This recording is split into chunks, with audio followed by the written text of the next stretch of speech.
What can we do to make sure every single child has the chance to fulfill his or her God-given potential?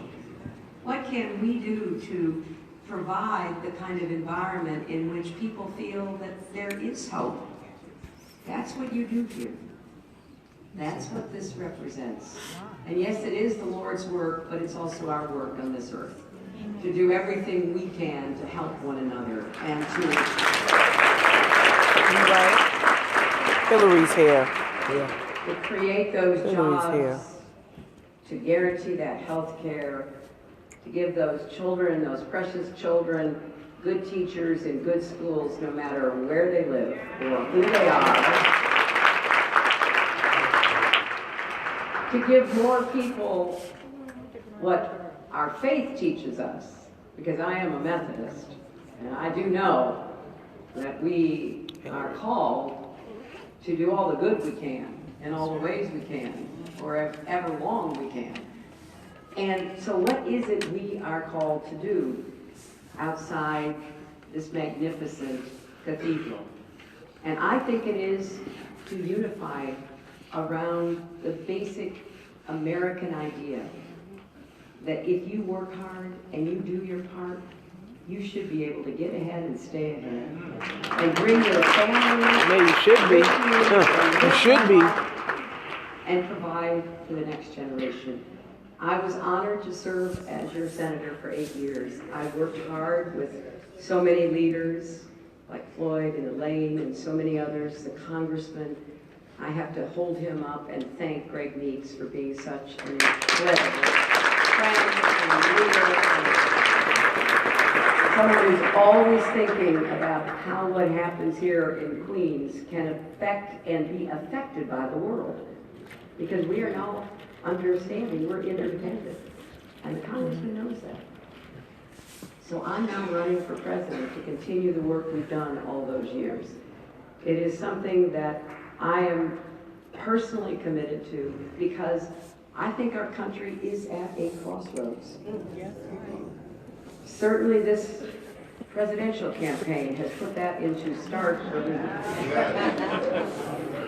And therefore we have to pull together. I know some people are disappointed in politics. I understand that. I know some people are frustrated about the economy not producing enough good jobs with rising incomes. I know some people are just heartsick over the criminal justice system and incarceration and what it has done. I know too many people who are grieving over the loss of a child to gun violence and are saying enough is enough. We must protect our children and our young people. So I know we have work to do. But we should be not only unified, but joyful about doing that work. Because there is nothing we can't do if we make up our minds to work together to achieve those goals. So I am humbly asking for your support in the New York primary on April 19th. Hillary wants our vote. It is especially important to me because I have loved serving this state. Yeah. I did not anticipate leaving the Senate. I would have been very happy and honored to stay. But someone by the name of Barack Obama had a different idea.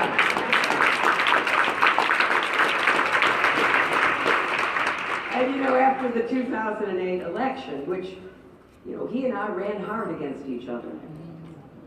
And when it was over and he won, I immediately endorsed him. I went to work for him. I nominated him at the Democratic convention.